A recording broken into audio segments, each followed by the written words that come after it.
What's up? This is EJ Stewart. What if I drop 40 days, 40 nights? One, you can't do it. All you are your words. If there's anything you learned about me, I'm going to keep it 100 with you. Every morning, every night, for 40 days. Going to be a long 40 days this year. My skill shot will hold for your city for 40 days, 40 nights. Rest in peace to all my ops. For 40 days. If I can do that, then everything will be okay. You're the guy who can't finish a sandwich. You think you can go 40 days? This isn't normal! Oh, you're wrong, brother. I'm gonna go the distance. Let's go!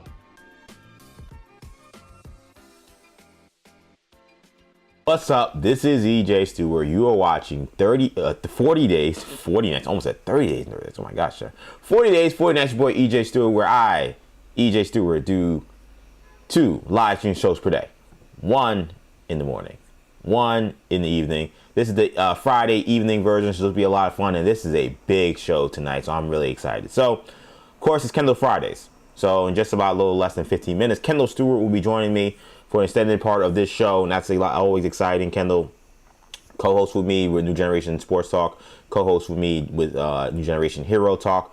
We'll get into everything that happened with Paramount. We'll talk Lakers turmoil. We'll talk about some fun stuff regarding the NFL Combine as well. Really excited to talk to him about that. And also later on, I've mentioned him a ton.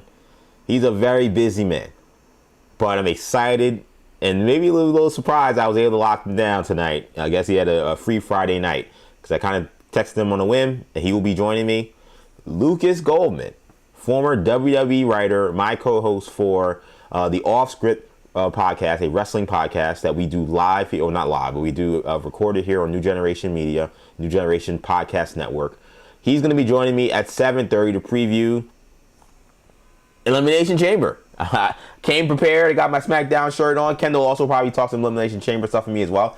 Came prepared, ready to go, and so excited to have Lucas Goldman on me. Lucas, I tell you guys how much I think he is an absolute brilliant mind when it comes to WWE and the art form / sport of professional wrestling. And we're going to get into the nitty gritty because there's been a lot of conversation about what's been going on in WWE. He already told me, he was like, I wanted to, obviously Kendall Fridays, so Kendall comes first and then Lucas comes later. Lucas can go and probably talk about for 2 hours what's been going on because we haven't talked much. He's been so busy with all the personal stuff he's been doing. He's been doing some really exciting, fun stuff for him in his life and his career. So we haven't gotten to do an off-script podcast in a while. But we're going to be getting back at that really soon, possibly dropping an episode next week. And he's going to be here. He's like, 30 minutes, 45 minutes is not going to be enough time. So hopefully we'll fit in as much as we can because he's got a lot to say, which is awesome. And I'm really excited about that. So we'll have Lucas Goldman to talk WB a little bit later as well. So that's going to be a lot of fun. 40 days, 40 nights, 2 guests today. Kendall coming up at 6:30. Lucas Goldman coming up at 7:30. So that'll be really exciting. And this will be a really strong way to end this week, the penultimate week of 40 days and 40 nights, streaming live multiple spots right now, including live on YouTube, New Generation Media. If you watch us on YouTube, be sure to give us a thumbs up if you can. Give us a like. Appreciate you. Get in the comment section. Get in the chat. I appreciate you. Those things help the channel and help me and help the show. So if you can do that, that is greatly appreciated. If you have questions for Kendall, you have questions for Lucas, that's the best way to engage. Get in the comment section. Let us know what you think about what's going on in the world of sports and wrestling today. Also, of course, live right now on X, EJ_Stewart, where you'll find me on X. Same deal. You can comment on X, comment and join the conversation here tonight. And of course, streaming live on Instagram, Action EJ's where you'll find me on Instagram, where we are streaming live right now. So if you want to get in on the Instagram live chat, you want to talk wrestling, talk sports, whatever you want to get into, this is the place to do it. Instagram, YouTube, X, wherever you're at is where I'm at. This is EJ Stewart. We're going to have a fun time tonight. So we're going to race through a couple of topics here before I get to Kendall at 6:30. So this is something I wanted to get to right off the rip. So Mets, big announcement today. They announced their opening day starter for this upcoming season. It will be Freddie Peralta, who also took the mound earlier today for the Mets. 3 scoreless innings, no hits allowed, 3 strikeouts. And this is, essentially what was expected. When they brought in Freddie Peralta, they were looking for a top of the front line kind of starter. That was something that was missing last year. Kodai Senga moonlighted with that spot. And Kodai Senga's talent his talent when he's healthy, he can be a opening day frontline starter kind of guy. Of course, last year Clay Holmes actually started opening day, in part because the issue with Kodai Senga has been durability. And sure enough, you know, I will always say, and I'll say it even today as well, I believe if P. Alonso doesn't throw that hospital ball to Kodai Senga in May, and Kodai doesn't pop his calf, and then, you know, we're waiting, you know, all throughout this year to get him back. He comes back, he's nothing like he was earlier in the season. If that doesn't happen, I think the Mets make the playoffs. He probably gets hurt some other time or some other situation, but it wouldn't have been on that play. And they needed Kodai Senga at that elite level for as long as possible from that season. And that was a crushing blow when he went down. So they know Kodai Senga is not reliable from that to be that guy for them. And now he doesn't have to be. Nolan McLean, who's looked really good in spring training as well. He also looks phenomenal in terms of talent. Again, talent. But we're talking about, again, an ace, talking about the pressure that comes with that. That might have been a lot for Nolan McLean as well. Now he can ease into his rookie year without having the weight of the world on his shoulders or trying to carry a rotation. Freddie Peralta is a bulldog. He's an innings eater, and he's a stud. So he becomes the Mets opening day starter. He looked really good today. So I'm really excited, man. I told you guys when they made this trade, this was essentially the move that really cemented the Mets offseason and say, okay, it's a different team. It's not the team we had before, but you can't say it was a failure until these guys actually go on the field. And if they fail, they fail. That's one thing. But there was a feeling that even I had, someone who was totally fine with Nimmo moving on and was open to the idea of moving on with Pete Alonso because of the moves that were made where it's Simeon comes back and then Jorge Polanco is going to be a full-time first baseman even though he's never played the position. I think there was some trepidation about whether or not the Mets were actually going in the right direction. Then you sign Bo Bichette. You're like, okay, interesting. Third base, moving spots, but awesome bat in the lineup. That's nice. And then you add Freddie Peralta. It was not a cheap deal. Obviously, they got rid of Jet Williams, got rid of Brandon Sproat, who are guys that that's Jet Williams. I'm just assuming he's going to go to Milwaukee and be very good. He just seems like a Milwaukee Brewer, born to be a Milwaukee Brewer, undersized guy, but absolute slasher all over the field. Seems like he's built for that. So he'll probably be a very good player there, but this was a guy the Mets needed, and I think this was the right move. I think you could probably make the case, some people I think are saying, oh, you know, this could have been the time to put Nolan McLean, your homegrown guy, the most exciting pitcher on this team, probably in terms of at least the fans and who they want to see because of what he did last year. That's nonsense. Freddie Peralta's a multiple-time All-Star. He was fourth in Cy Young voting last year. He's going for what he hopes to be a massive contract, maybe even a contract extension with the Mets. If they can find a way to get something done, we'll see. This is the guy that's supposed to be in this spot. It doesn't mean McLean doesn't grow into being the opening day starter at some point, doesn't grow into being the ace. But Peralta has been an ace on winning teams for years now. And he's coming to New York to solidify a rotation that people didn't have confidence in. If the rotation was fine, why not just not trade for him and let Nolan McLean start? You did that because you wanted a sure thing at the top of the rotation. Now the Mets have that. Freddie Peralta named the opening day starter. Love this move. Really excited. Let's get the ball rolling, man.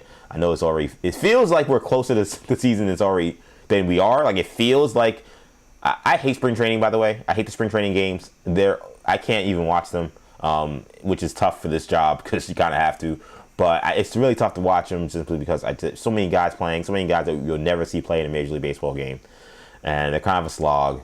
But I'm ready to go. It's only February, but I feel the season should be right around the corner, and it don't feel like it out there in terms of the weather. It hasn't been that warm, but I'm ready to go for baseball season. I'm really excited to see both the Mets and the Yankees. And speaking on the Yankees, I did want to talk about this here. So Spencer Jones is on an absolute tear. He hit another monster home run earlier today, and I think that's his either second or third at this point in the spring training. He has an OPS of over 2,000. And I think, as far as I'm concerned, looking at how Spencer Jones has performed this early in spring training, we need to have real conversations about how to get this guy an opening day roster and playing regularly. Now, you may say, how do you do that? Because you have all of this money committed to your outfield. We know Judge ain't taking no time off. We know, isn't taking time off, Cody Bellinger. And we, of course, know that Trent Grisham is stuck here because he picked up that damn qualifying offer that should have never been offered to him It was a foolish decision by the Yankees and trying to play around. Oh, let's hope we keep our draft pick and let's offer him the qualifying offer, knowing he'll probably decline it and try to get big money in a long-term contract elsewhere. He's like, nope. I know this is probably a flash in the pan, and this stadium's awesome for me. Let me get another big season hit playing Yankee Stadium potentially. I'm going to sign this deal for $22 million. The problem was you had two young outfielders that you've been grooming to get real time, and now this is where the rubber meets the road. And don't give me this is spring training. Don't give me, Spencer Jones, if you don't know what he's going to do during, actual big league play. This guy, for his power, we know what he is. He's been a power hitter for the last 2-3 years in the minor leagues. He's been the Yankees' best power hitting prospect. And now he is coming up to spring training, and he's hitting 420-foot bombs left and right. And it speaks to just, you don't want to be a dead horse, but just the terrible decision the Yankees made to bring back Trent Grisham on that qualifying offer. Here's what I propose. I floated it on the internet. I've already gotten some pushback. Shout out to Joseph Murphy. He always listens to me on the fan, and he will respond to a lot of my tweets, and he's kind of like my ombudsman, my personal ombudsman, because he will always tell me why I'm wrong about something. But I appreciate it. He does it in a way it's not trolly, so I don't mind him. Shout out to Joseph. I put out the case that I wonder if Spencer Jones should start the year DHing until Giancarlo Stanton is actually healthy. Because when I hear the story we talked about yesterday, where Giancarlo Stanton can't open a bag of chips, it strikes me as a problem and one that maybe suggests he's not 100% healthy. And even beyond 100% healthy, because like I said yesterday, that famous Charles Barkley line, you're not, at a certain point in your career, you don't get healthy, you just get rested. That is certainly where Giancarlo Stanton is here. But even beyond that, at what point do you say, maybe load managing this guy would be the smart thing to do? Is Giancarlo Stanton being a force in the Yankee lineup in April that important? In March, in May? I don't really think so. And I think he is shown to be the kind of guy that can take 2-3 months off of being hurt and come back and hit home runs left and right. I think if I was the Yankees, bold kind of, I don't like to say bold take because that kind of is weird to say that as someone who is someone who does commentate. Oh, I got a hot take for you. It's like the silliest thing to say.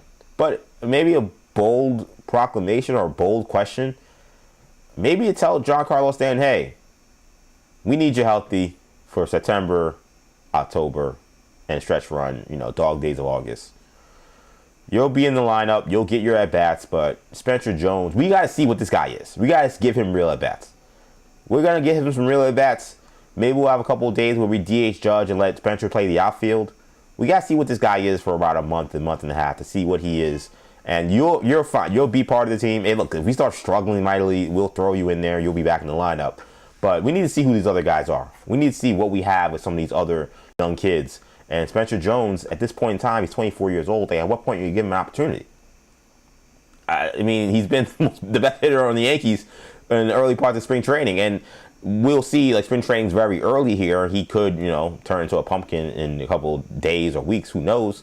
But I look at him and I'm saying, you have to see what this guy has. If he has this kind of prodigious power, and he has this maybe special ability with that left-handed swing at Yankee Stadium, I got to see what he's got. I mean, and again, the thing about the Yankees and what actually makes this interesting for them is they have flexibility. It's not like everybody that's on this team can only play the outfield or only play first base, because you have Ben Rice who can catch. You have Bellinger who can play first base. So there is some malleability with the lineup that you could finagle your way into getting some at bats for Spencer Jones. I don't think he should be in the minor leagues. I think he should be on the major league roster. And I would try to play him a lot, but I definitely think there are at bats for him in the major league level. He's playing too well to me to say we're going to start him in the minor leagues and then wait for Stanton to get hurt. And maybe that's going to happen anyway. But my point being, why put that out there? Why say, let's wait for our second best, third best hitter to get hurt? How about you just rest him, because you got enough offense around him? How about you rest him until you need him, and let's see this young guy play, and let's see what he's got. I don't know. Spencer Jones, the power he is showing doesn't look normal. like sometimes you see guys in spring training and they have monster spring training. And, you got to spring training with a grain of salt. This guy, he's hitting bombs all over the field now. Like, I want to see this guy play. I don't know. I think that it's something that would make sense We'll see if the Yankees, what they do with this and how this situation and story develops. But I'm very curious to see if Spencer Jones has an opportunity to make this team. That's a little bit of an MLB spring training preview or spring training, overview based on what's going on with the Mets and Yankees so far. DJ Stewart. Oh man, I just realized I screwed up one thing on my show. So now this is going to be. That's probably why my computer is going really slow. I'm wondering, should I just let it go all the way to the end, or should I? Long story short, I'm essentially doing this show right now where my hard drive is not recording in the right spot. So because it's not recording in the right spot, is there a way I can choose this? This is where you do a little. This is where you end up doing some. Oh, my hard drive's not even on. That's the problem. Oh, so that's a big problem. Yeah, my hard drive is acting weird today. This is again a fun part of the show. We start producing the show while you're here. I plugged in my hard drive, but it was not. I thought it was acting a little weird today. It was not plugged in. It's still not plugged in, which is a problem. So unfortunately, my computer was running really slow to start, and I was like, "Why is my computer going so slow?" It's kind of why I wasn't able to get started initially. Long story short, my external hard drive is not functioning right now. So it's not really anything for you to know. It shouldn't affect the show too much, but just something I was trying to figure out if I could actually fix while I'm here. But it doesn't look like I can, which sucks. And also looks like this is not working, which also sucks. Anyway, let's get to the rest of the show. Let's continue. We got my guy. It's 6:30 and it's Friday, so you don't have to know what that means. Kendall Fridays are here, and my guy Kendall Stewart joins me live. Kendall, what's happening, dude? Good to see you as always. Glad to be here. Nothing much. It's been an interesting weekend coming up. We got the combine going on in the NFL, and so a lot of different storylines have started to emerge out of that. So I'm excited to talk a little bit of NFL. I am, man. Kendall Stewart joining us again. He's co-host of New Generation Sports Talk, co-host of Hero Talk. And I definitely want to talk to him about what's going on with the NFL Combine. One of the things I want to talk about today is the guy that I think has become the main character of the Combine is Sonny Styles.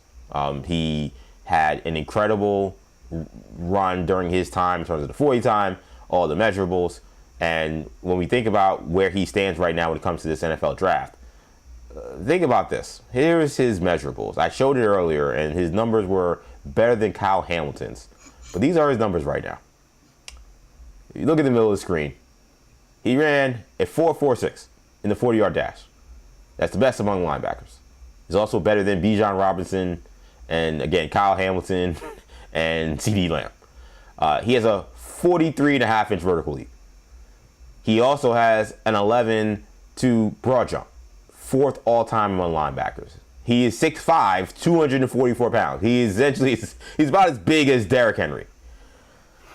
And the tape is good. I mean, it's not like this guy's a workout warrior. Player, yeah, the guy, I mean, now I always joke, because Miami fans, we talk crap. Maybe they'll turn on the Miami tape. I think you may see some nice runs from Mark Fletcher and a couple plays where it was like, that's the first missed tackle Sonny Styles had all year. Well, shout out to them Canes. But all joking aside, Sonny Styles is not just a workout warrior, but a stud. And yesterday, you had Daniel Jeremiah, NFL Network draft guru, saying that he believes that Sonny Styles has now entered the chat in a major way for the Jets at number 2. Do you see Sonny Styles potentially as a guy who could go at number 2 with the New York Jets or top 5? I kind of dismissed him as a guy that can go top 5 earlier today, but that now feels stupid. Like, even one day later, it seems like everybody's like, no, this guy is probably a top 5 pick. Man, this is an interesting one. There's a lot of angles you can go at this. First of all, it's the obvious question of, just positional value in general. Obviously, Sonny Styles playing off-ball linebacker. Like you said, obviously a physical specimen that we rarely see at the position from a size, weight, speed, all that, height, weight, speed, all that together. Built like, an elite safety, / defensive end, all mixed in one, and can run like a wide receiver. So yeah, he's a special physical specimen, but he's also a good football player. He, is new to the position. And so I think that adds a level of, good football player now, but there's also a developmental piece to him that would excite some teams that may say to themselves, well, Sonny Styles was, he was a big time linebacker at Ohio State, but he wasn't necessarily the guy on their defense, right? It wasn't, he wasn't the first guy on the scouting report. You also had to deal with Arvell Reese. You had to deal with Caleb Downs. I think college football fans may say to themselves, Sonny Styles being the first, or even Ohio State fans may say Sonny Styles being the first pick off that defense would be surprising if you would have asked him that same question 3 months ago or 2 months ago. And then this then leads me to my second point of, the second question of what is the value of the combine, right? The combine is obviously an interesting data point that every team, I would say every team, but I can't say every team because certain teams are just saying we're not going to the combine. So a lot of teams take stock in. But then you have certain people that, again, say that we don't got to go to the combine. It's irrelevant. We could fall asleep during the combine. It doesn't really matter, right? And so I think that there is sort of a balance of, how much do we want to take from this stuff. These teams knew Sonny Styles obviously was athletic. I don't think that this is maybe news from that standpoint. But these are eye-popping metrics. So again, there are certain teams, they always say the old adage in scouting is, take a picture of the board in January and, don't touch it, right? Because all this other stuff is fluff and don't move it, right? So you take a guy as Sonny Styles, like you said, wasn't really viewed as a top 10 pick a month ago. Now all of a sudden we're talking about him at number 2. Is that a dangerous game we're playing, especially for a linebacker, right? Right. We're not talking about, okay, this is a premium position. This is a, and then the last guy that we've seen like this, the last few guys we've seen like this that have, guys have had, some impact, some more than others. But I think about Devin Lloyd, who's, he's had a good career. But finally this year was the year where he kind of played up to that first round billing. Right. And then you think about the big one, obviously being Isaiah Simmons, right? Yeah, like that's the one. That's the one where you're like, oh, this guy's a safety and a DN he can play any position on the defense, and he can play corner and he can play nickel, and he's a Swiss Army knife, but it's kind of a jack of all trades, master of none situation with Isaiah Simmons. And you wonder that about Sonny Styles, right? Maybe that's not a fair comparison. He clearly is testing out better than Isaiah Simmons did even, but that's my fear, right? Is that you have great football players that you're passing on in, a Reuben Bain or a David Bailey and Arvell Reese or Caleb Downs, who was, maybe the best player in college football last year, for a guy who I think is a little bit of a developmental piece, not a guy who's going to come in and be an instant impact, change your defense kind of guy. Kendall Stewart joining me here for 40 Days, 40 Nights. I think that's a fair assessment, man. Like, again, I he's a good player. Like, again, the tape will show you he's a good player. The Ohio State defense, to me, you can go to a lot of guys. You can go even to Caleb Downs. You can go to even the interior defensive line before you get to Sonny Styles on your scouting report. So I wonder if I'm the Jets or any team in the top 5. Like, what happens if Sonny Styles is a linebacker I'm trying to build my entire team around? And again, I'm drafting him at 2 or at 4 or 5. Again, it's not saying this guy is not a first-round talent. He obviously is, but we're talking about drafting him at a spot where no linebackers go. Especially anytime recently. Like, that seems to be the spot where I would have question marks. And I think what we've talked about with this draft is, well, it's a draft where there's so many, it's maybe quote-unquote not a great draft. I think defensively there are good players in this draft. I think defensively there are other guys that definitely could be warranted as top 5, top 10 picks. So you can say maybe it's not a great skill player draft. It's not a great quarterback draft. But I just question in terms of positional value, like you mentioned, is Sonny Styles, is he so great that you can avoid the fact that there are all these, I think, top-end pass rushers in this draft? I think David Bailey is an elite pass rusher. I think Reuben Bain, I've said before, I've made the case that he should go number 2. Like, I think that there are elite pass rushers in this draft. Mesidor. Yeah, Akeem Mesidor. Like, there are players with better, again, positional value. So, to me, if you're drafting Sonny Styles at 2, as great as he is, you're telling me that you really think those other guys are essentially not special or ordinary guys, and I don't see that. I think you gotta let someone else take this guy. If they're the Jets, again, at number 2, or you gotta trade back.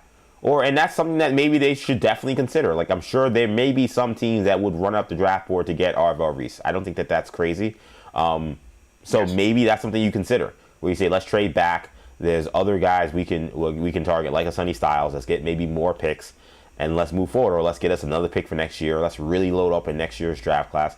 There's scenarios where I could see Sonny Styles going to the Jets. I just don't know if number 2 makes a lot of sense. Yeah, I think about I want to say it was the 23 draft, 22, I think it was, the year Detroit drafted Jack Campbell. I believe they drafted Jahmyr Gibbs that year as well. Brian Branch. I think they may have had 3 first-round picks. I forget. But and they took, again, they took a nickel, a linebacker, and a running back. And there were people in the league that were laughing at them about, especially the Jack Campbell pick. It was like, wait, what?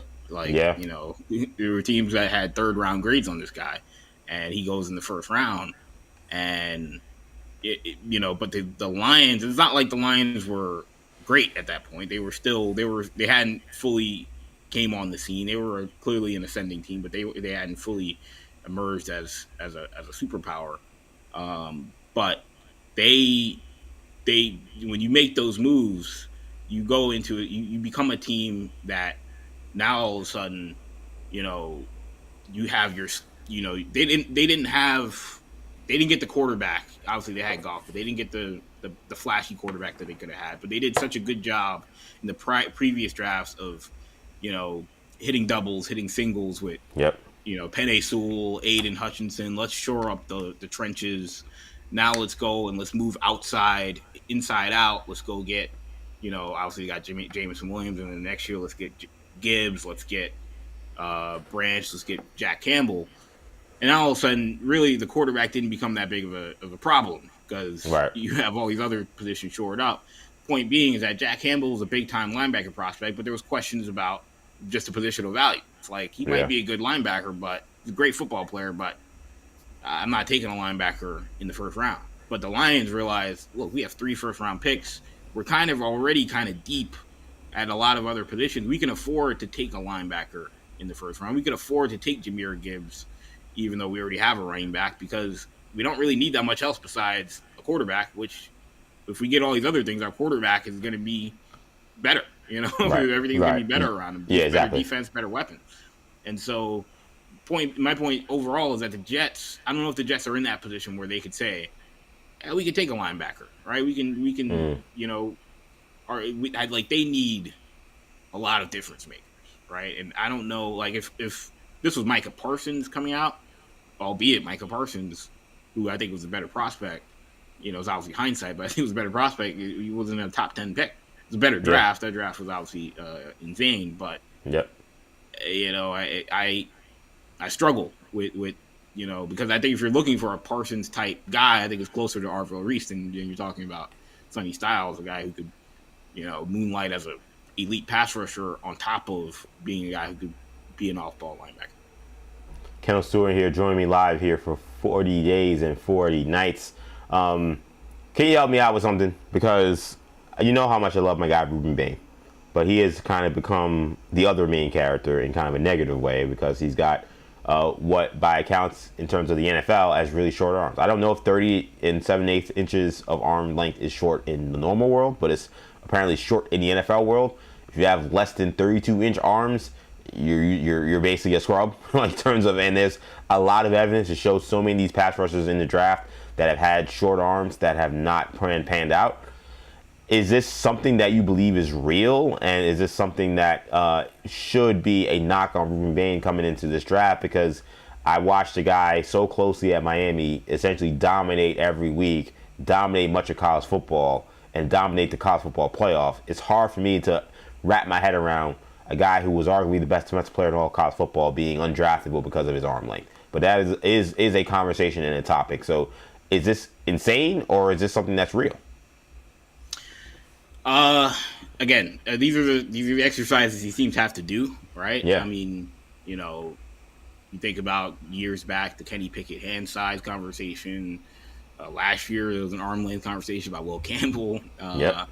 And, obviously it didn't catch up to Will Campbell for a lot of the year until we got to the playoffs, and all of a sudden the elite pass rushers were taking advantage of it, right? And so these things, obviously all of these data points and metrics matter.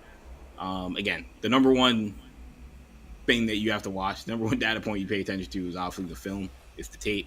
Sure. And so when you watch the tape, Ruben Maine doesn't seem like a guy who has a whole lot of problem, getting by defensive linemen or getting to the quarterback because his arms are too small or his arms are too short. But, I mean, you always are cognizant of the fact that the competition is better in the NFL. Yeah. One of the things with Bain and a lot of some of these guys now in this climate of super conferences and everything is obviously he's playing in the ACC, but then like he mentioned, in the college football playoff, he was dominant. He was equally, maybe even more dominant. Yeah, I'll be honest. I feel like as someone who watched him every week, the best Ruben games are the games against the better teams. The middle of the season was when the Louisvilles and SMUs of the world were like, we're going to triple team him. We're going to make sure nobody... So those tapes, Miami lost those games because he was not an impact player in those games.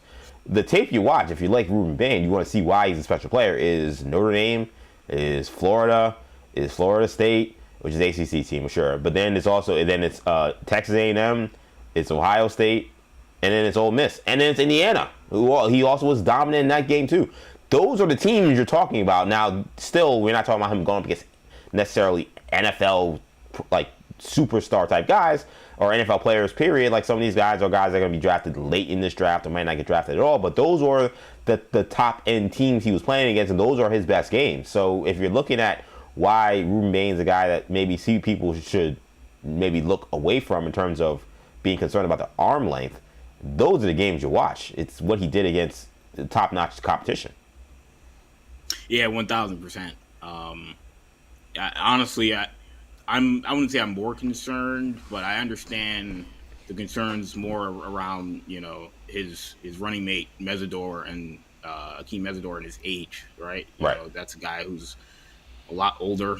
And look, obviously football is a sport where I talk about Sonny Styles being a developmental piece, but a lot of times teams don't draft developmental guys. Like teams, those guys are guys that go in the 4th, 5th round. Typically, teams are drafting guys for what are you going to do by, what player are you by the end of year 2? That's all you're really worried about.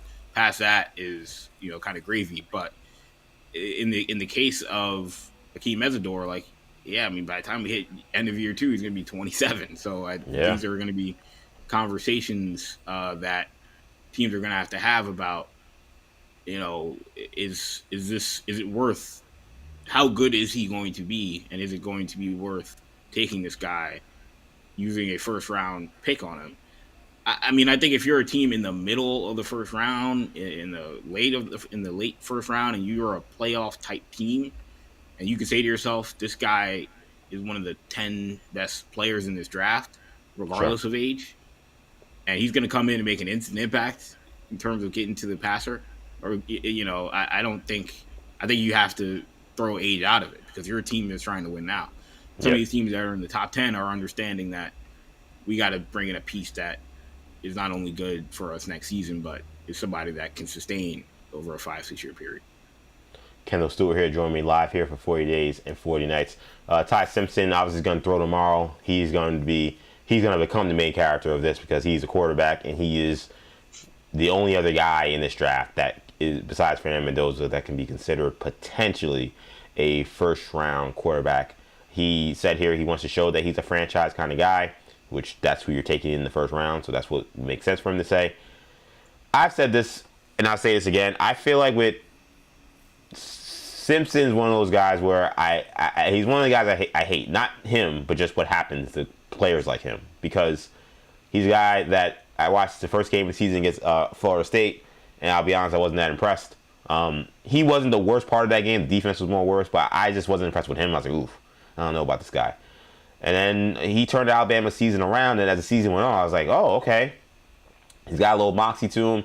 He does see the field well. He takes what the defense gives him. He can make all the throws, though he's not spectacular in terms of his arm talent. He reminded me a ton of Kirk Cousins. I saw earlier another person compare him to Chad Pennington. Like, I see those. And so I was like, okay, I like him as maybe a pseudo second, maybe day 3, the round 3 kind of pick kind of guy. And then now we're talking about him in the first round, and I'm like, oof. I liked them when we were talking about rounds 3 and 2. I don't know if I like him at 16, arguably at the Jets, or some of these other teams we're talking about as a late first round guy. Where do you see Ty Simpson in terms of where he stands, and how much do you think he has to gain or lose with this combine of performance tomorrow? I think I'm definitely higher on the spectrum of opinions on Ty Simpson. I don't think that the gap. I'll be honest. I don't know if the gap is that big between him and Mendoza, and I'm not necessarily saying that to say that I would take him at number 2 or that Mendoza stinks or anything like that. But I think he's a guy that I think is a first round guy. I think it's in the right situation. I don't think he's ready to play next year, and I don't think most of the teams that would take him would play him next year. But I think based on what has been considered a first-round quarterback over the last 4 or 5 years, and his pedigree and what the tape that he put out last season, I think we're talking about a guy that if I was a team that again was looking for a developmental guy that could take over maybe in year 2. He's got the arm talent. He's played in a system that his offensive coordinator was in the NFL last year, so he's played in sort of a pro style system. I think yep. Yes, and so I honestly I think Ty Simpson checks a lot of the boxes that you're looking for. He could play and play action, can throw the ball over the middle of the field. There were a lot of games I texted you guys. I texted you, our brother Shamari, where I was watching. I was like, this guy Ty Simpson is pretty good. And I was with you where I watched the Florida State game, and I was like, man, like I don't know, this might be the end of Alabama. The run might really be over. And he really, after that game, he really turned it on. Because he like you said, he wasn't the only issue in that game, but he wasn't great. But he really turned it on. I mean, the Tennessee game, I thought he was excellent. A couple other games you can throw out there as well. But yeah, I mean, I honestly, again, I don't think the gap is that huge. I'm also not the biggest Mendoza fan in general, but I think if I was a team that needed a quarterback, I've seen the Jets talk. I know the Jets are at 16 and they have 33, I believe. Of course, you'd rather get him at 33. I think that's the case for every. I think I'd rather have Mendoza at 33 than 1, right? Anybody, I'd rather have at 33. But right. But if you have to take him at 16, again, that goes back to that Detroit Lions conversation, right? I don't know if this is the time for the Jets to be investing in the quarterback spot when they're going to have all these picks next year also, and they've got a whole lot of holes to fill. And so, my thing, honestly, and I think it kind of goes to the Shedeur conversation that we kind of had last year, where it's like if you don't like him enough to take him at 16. Then I wouldn't take him at 33 either, right? Like we've talked about this for years. Like I don't know if I even believed in the second round quarterback. Yeah. Like at all as a concept, because it's like if you don't think the guy's going to be a first round pick, drafting him in the second round, like unless there's a reason why he fell, which again the Shedeur thing was kind of unique, and you've seen situations guys with injuries and whatnot. But in the case of Ty Simpson, like it depends on the team. Like I think the Rams, who have multiple first round picks, are a team that. They drafted Ty Simpson, I think would be an awesome spot for him to go to. And he gets to sit behind Stafford for a year. I'm sure they probably are aiming higher as well in terms of their quarterback of the future. A lot of people have pegged them as an Arch Manning destination at some point in the future. But, Ty Simpson is not a bad, place to start in terms of having a developmental guy. So, yeah, I am definitely a fan of Ty Simpson. Yeah, my instinct tells me he doesn't go first round. I don't know why. Because I think what you said was right in terms of like, you have to really, really buy into this guy as a future star. And yeah, I don't know if the physical traits are there for people to look at that. I think you look at more of his intangibles and the gamer aspect in his mind, which all things you could see as a guy who could be a starting NFL quarterback. But you're not going to see wow throws. You're not going to see great measurables. He's only about 6'2". He actually gained 15 pounds. He said he was dealing with some kind of gastrointestinal issue during the season, so he couldn't put down food or couldn't keep weight the way he normally does. So he said that's why because he looks scrawny. Like when you watch him play in college football, he doesn't look big. He's 6'2", but he looks small because he's just not. He hasn't got a lot of muscle on him or anything on, not fat, not muscle, not anything. So he says that he's back to what is typically his playing weight now. So we'll see if he can keep on that weight. But I tend to think that he'll end up being wherever Tyler Shuck was last year, where one team takes a shot on a second round quarterback because they feel like they can afford to. Again, maybe it's the Jets, maybe it's I don't know if the Rams have a second round pick, but maybe it's one of those teams that say, hey, listen, we got our first round guy or guys if you're the Jets. Why not take a shot at a quarterback? And because if you're the Jets, you're a bad team, you'll definitely get a look at him at some point during the regular season. Or if you're a good team, you can say, we just put this guy on ice and we see where we're at next year. And we can give him a shot in training camp and see where he's at in a year of the development, sitting behind a regular starter. And we saw that phenomenon that I mentioned about the quarterbacks not going that much last year, where, again, we were talking about the Shedeur slide, and it really wasn't just Shedeur. Again, after Dart and then Shuck, like there weren't. I think Dylan Gabriel might have been the next guy at the end of the back. Well, remember Milroe went third round. Milroe also fell, and then Gabriel went. Like these are a lot of those guys. Again, Shedeur, Milroe, were guys that they thought they were going in the first round. You know, they went to the draft, or at least Milroe did, and obviously Gabriel went a little higher than maybe he expected, but like we've seen it really depends on the year, because obviously everybody talks about the Caleb Williams Drake May draft where Bo Nix goes in the top 12 and it's 6 of them that go super high, and then you have the year before that where Kenny Pickett is the only first round quarterback and teams are and he doesn't go until the end of the first round, and it kind of feels like it just depends on the year, because I think Kenny Pickett was a better prospect than Bo Nix coming out. Maybe I'm biased, but he didn't go as high, right? And I want to say teams are learning and saying we don't just draft a quarterback just to draft one. I don't want to harp on the Mendoza thing, but I don't agree when people say, I've seen credible draft people that will list him as the number one prospect in his draft, and I don't agree. Doesn't mean he can't be great. Doesn't mean that he's not worthy of the number one pick in the draft, because I think there's a positional value thing that is just so obvious, obviously, at the quarterback position. But I don't know if I buy that people even think that he is as special at the quarterback spot as some of these other guys are, right? Like Jeremiah Love, I think, is the obvious one, right? Yeah. Like, let's talk about that. What? Because I didn't know that you were. It sounds like you're pretty down on Mendoza. What are the things you're not seeing in Mendoza that makes you believe that he is a guy worthy of being a top overall prospect in this draft? Yeah, I mean, look, again, I think it's down, and maybe I guess it's just based on the conversation around him. It's an easy conversation to have when you have a guy that is the obvious going to be the number one pick. It's just a lot easier to say he's the number one guy in the draft. But then last year, that wasn't happening with Cam Ward, right? Like Cam Ward was very obviously going to be the number one pick in the draft, but you had plenty of draft experts saying, he's the fifth best guy in the draft. He's the seventh best guy, which was probably true, right? Because again, quarterbacks aren't always going to be the number one guy on the board, but it doesn't mean they won't be the number one pick. This year, again, I feel like the narrative for a lot of people has been he's, if not one, he's the second or third best player in the draft.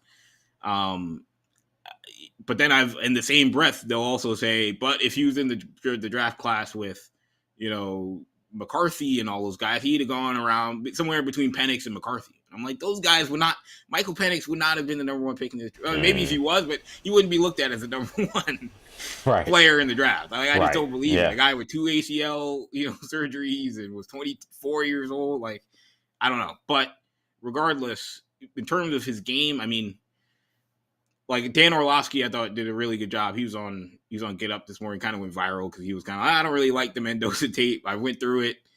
I think he said he thought the Ty Simpson tape was better. I'm not going to go that far. He did say that. Yeah. My head, I was like, I don't know if you saw. Do you see Dan Orlovsky? And then somebody tried to say that somebody's like he also liked Zach Wilson's tape, and Dan Orlovsky was like, "No, I didn't." And then people pulled all these quotes of him talking about how Zach Wilson's tape is awesome and how he looks like a future. Yeah, I was gonna say I don't believe that. It's like I don't know why you even open up that can of worms. You should ignore that troll, Dan. But shout out to Dan Orlovsky. He does a great job there. He and he said he watched like the first 8 games. I was like, so he didn't get to the Rose Bowl, I guess.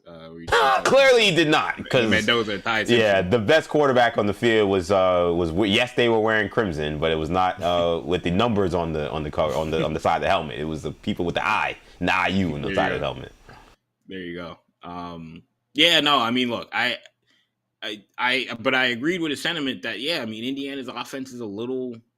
I don't know if it's as translatable to what the NFL is going to be. You mean you can't just throw back shoulder fade anytime you're in any kind of pressure situation? Is that what you're saying? They spam that a lot. I know as a Miami fan, it probably got annoying. That play is in my nightmares, man. Charlie Becker, back shoulder. But it was a lot of back shoulders, a lot of RPOs. Not a whole lot of under center stuff. There's just going to be a learning curve on top of the fact that I don't think he is an elite physical prospect either, right? And so I don't think he's going to be able to make up the gap with elite physical traits either.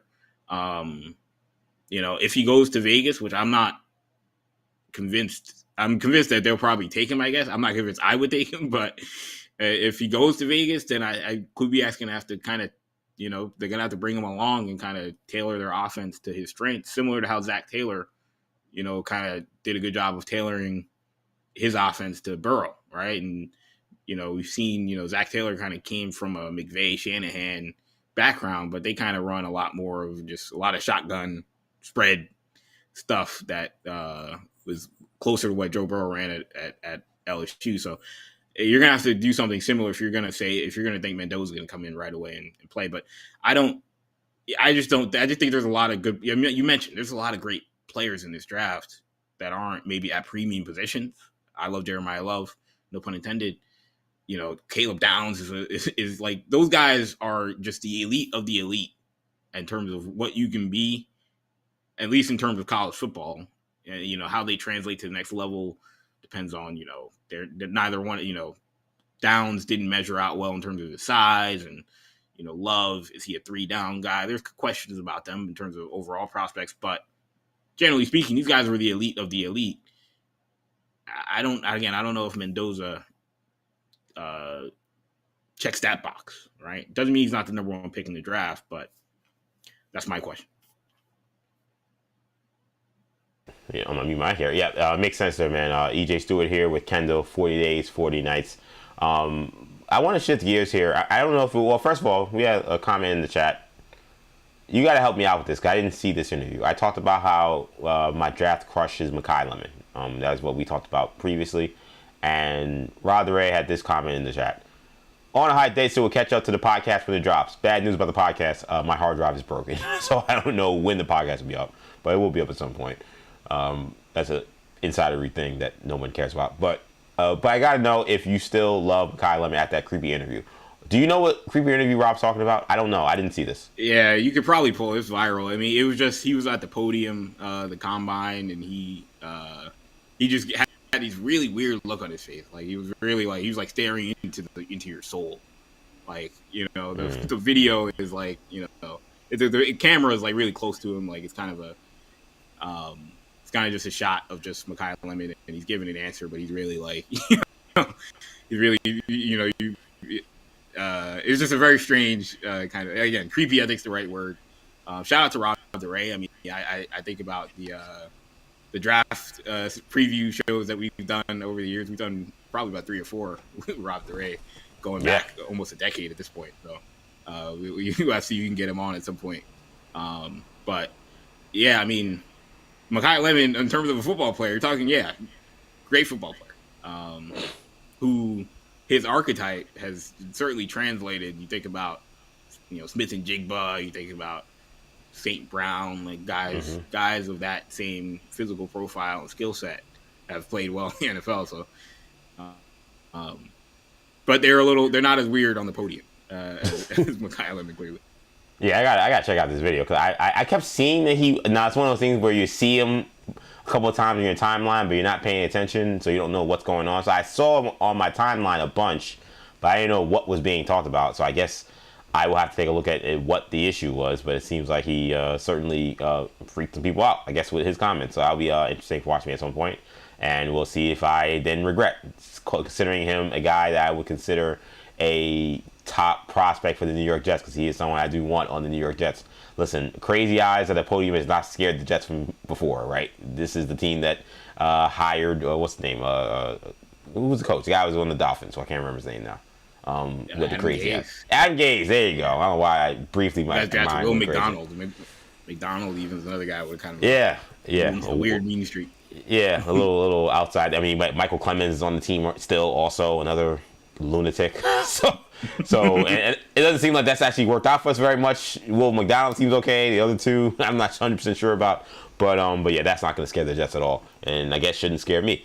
I do want to ask you a little bit about something. This is something I had ready to go. I didn't get to it before you came on, but you'll want to talk about it, so I'm sure you'll be cool. Did you hear what Charles Barkley said about Steph Curry ruining the NBA? No. So Charles Barkley was on with shout out to Howard Eskin, who I don't know well, but I have worked with Howard Eskin. He probably don't remember I was an intern at WIP. Of course, I've worked very closely with his son, Spike Eskin. But he was on the Howard Eskin show. Howard Eskin, I believe, has his own YouTube channel, own YouTube show, which is great. Seemed like he has a ton of engagement. It was mad comments. I was like, oh my God, he's still the man in Philadelphia, no question. And he had Charles Barkley on, so it's a big deal. But why don't you hear this stuff from what he said to Howard Eskin? So they were having a conversation about kind of just where things stand in the NBA. And Charles Barkley said one of his biggest beefs right now with watching the NBA games is he feels like there are, quite frankly, too many bad shooters that are allowed to shoot in the NBA. See, my problem is not with the three-point shot. It's who's shooting the shots, Howard. We got bad players jacking up threes. Like, okay, if you're a good three-point shooter, have at it. If you're one of these guys and you can't shoot threes, why are you shooting threes? So then Charles went on to say that he felt like coaches need to be empowered to tell guys to not shoot as many threes. Well, we need to give more coaches power and says, hey, man, you're not a three-point shooter. Quit damn shooting threes. Howard, it's not the point that it's a three-point shooting contest.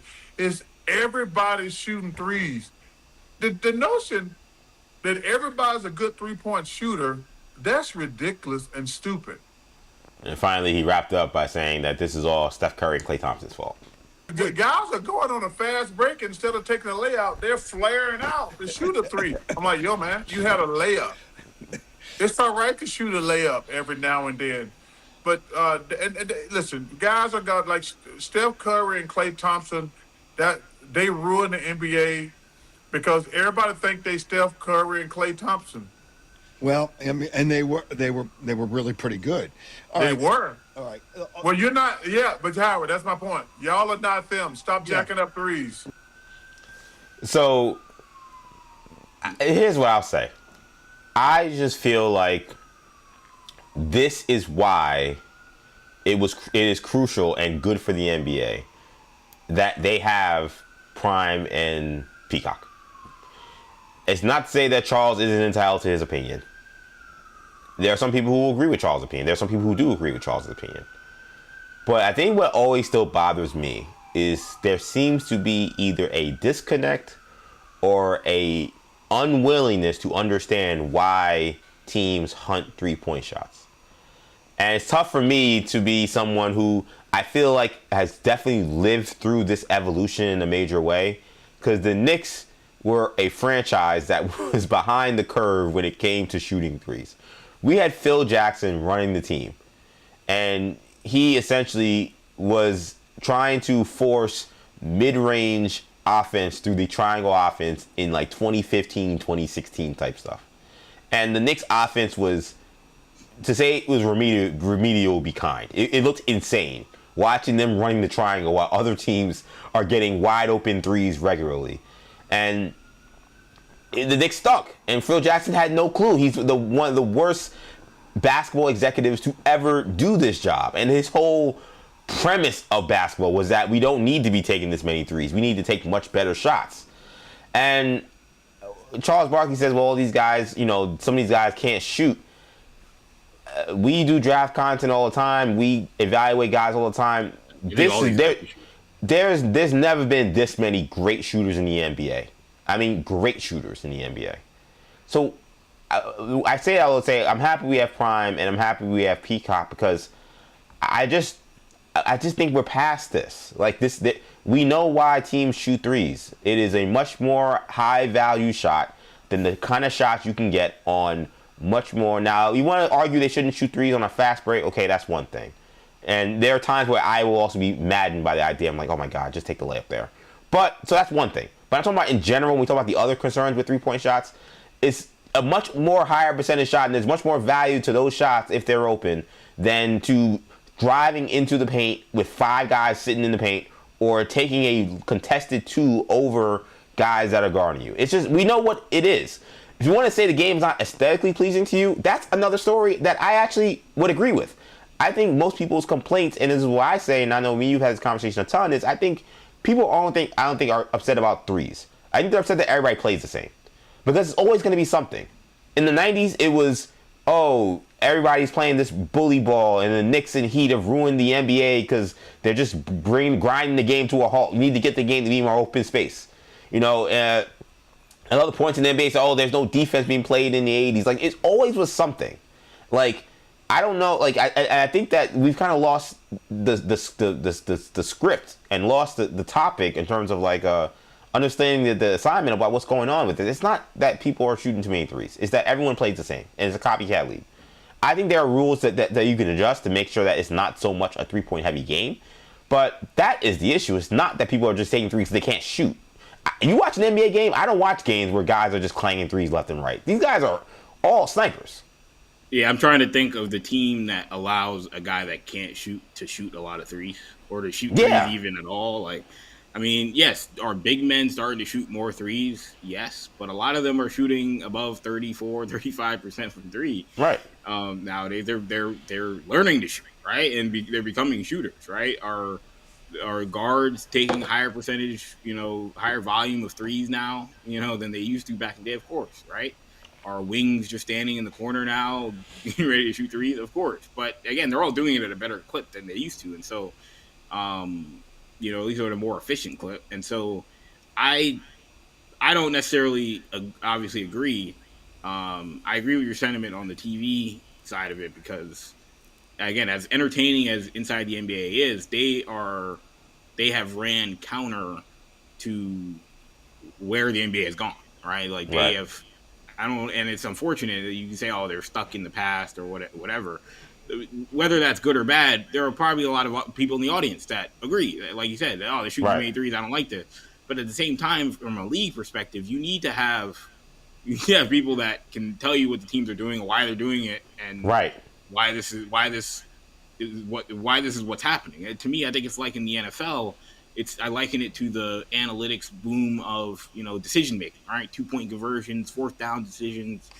If people will be okay with a team not going for 2 and kicking the extra point because it's this easy thing to do, it's a safe thing to do, even if it's not the right decision. Right? I mean, we saw it in the Super Bowl. I don't remember the exact scenario, but Vrabel decided to kick the extra point when they should have went for 2. They were down like 24 or something like that, and he kicks the extra point. And it's like, you need to get as many points as possible. Yeah, I believe it would have been, he kicked an extra point that would have cut it to 12. Right. And they went if they went for 2, they would have cut it to 11, which meant they could have got a touchdown and a field goal and a 2-point conversion to then tie the game 2 possessions with not needing 2 touchdowns. Because he went to 12, you guaranteed that you needed 2 touchdowns to score to win the game. And disastrous decision. Anybody that terrible. Yeah, anybody knows anything about math, that's idiotic. Yeah, right. But it would have been a little bit, aggressive. I don't think it would have been that crazy. I think people would have understood it, but it would have been a little, all right, we're being a little aggressive here, going for 2, when the conventional thing may have just been, let's just kick the extra point, right? And so. And you see that a lot of times, again, 4th down, a 2-point conversion decision. So this is the same thing, right? You watch the Celtics, Joe Mazzulla, when we lose games in the playoffs, when we miss 35 threes, it's these guys don't know how to win games, right? Even after thanks for that, by the way. Still appreciate that. Yeah, it happens, right? But like, is that why we lost? Is it because we shoot too many threes, or is it because we just didn't make the threes? Right? I think that obviously comes into play. And if we lose that same game shooting 12 threes and playing a different, maybe more inefficient brand of basketball, you wouldn't get the complaints about these guys shoot too many threes, but you still lose the game. So ultimately, it's all about maximizing your odds of winning the game. That's what these teams do. It's a win probability game now. And that's where the 3-point shot can't come into play.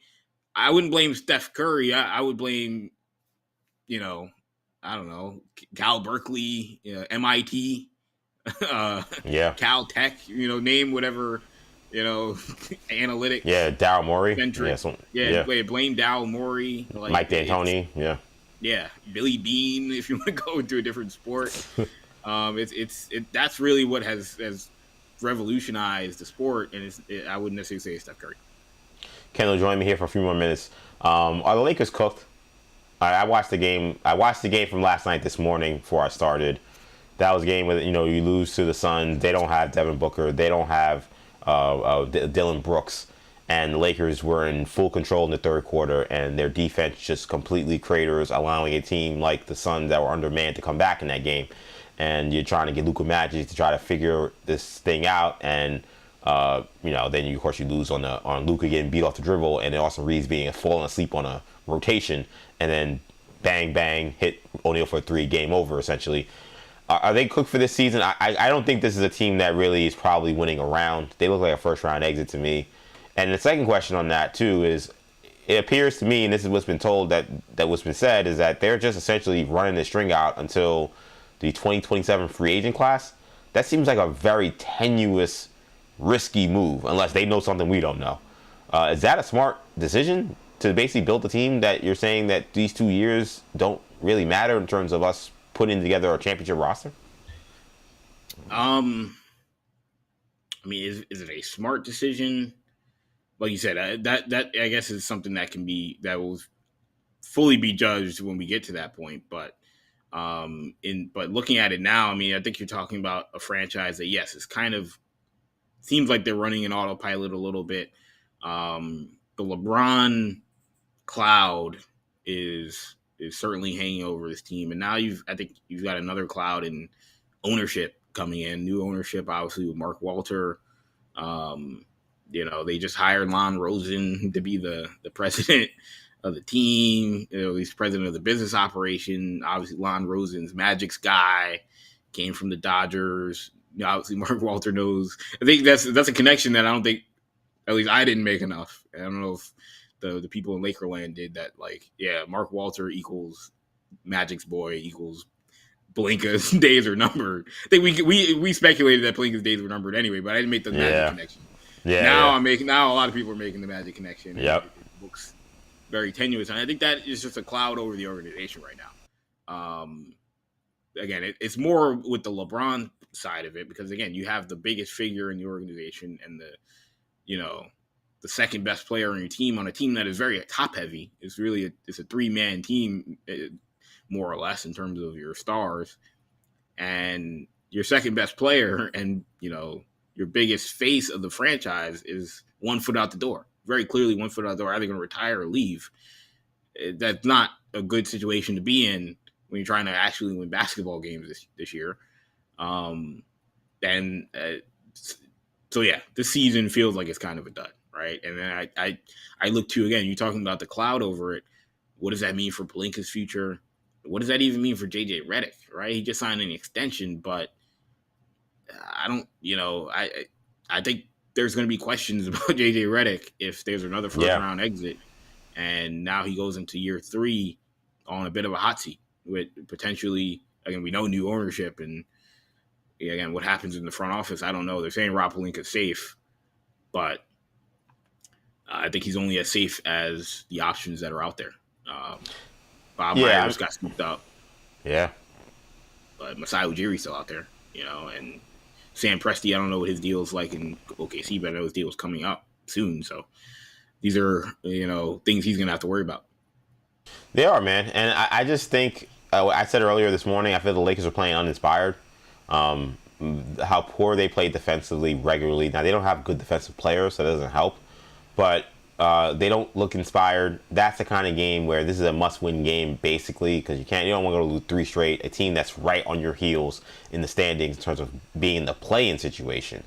For them to start off the game kind of BSing around. I thought LeBron BS'd around for like 40 minutes in this game. Like, he's just not even engaged in this. And then have the mental lapses they have when they go up 12, 13 points in the third quarter to then allow them to walk back into the game and then control basically most of the action until the Lakers made a push at the very end.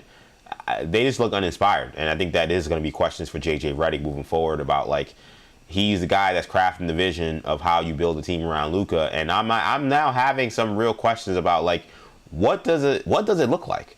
He's a phenomenal player. We did the rankings. I said last week he's a top 3 player in the NBA. I still stand on that. I think some people are jumping out the window with some of these Luka Doncic takes about how terrible he is. The guy's leading the league in scoring. He's still a triple-double threat every night. I know he's a bad defender, but offensively, you don't pay him to play defense, right? No, you don't. That's the crux of it. Yeah, it's like Juan Soto, right? Yeah, or it's like Jalen Brunson. Like, there are some guys that, like, they're impacted what they do offensively, and offensively he is a great offensive player.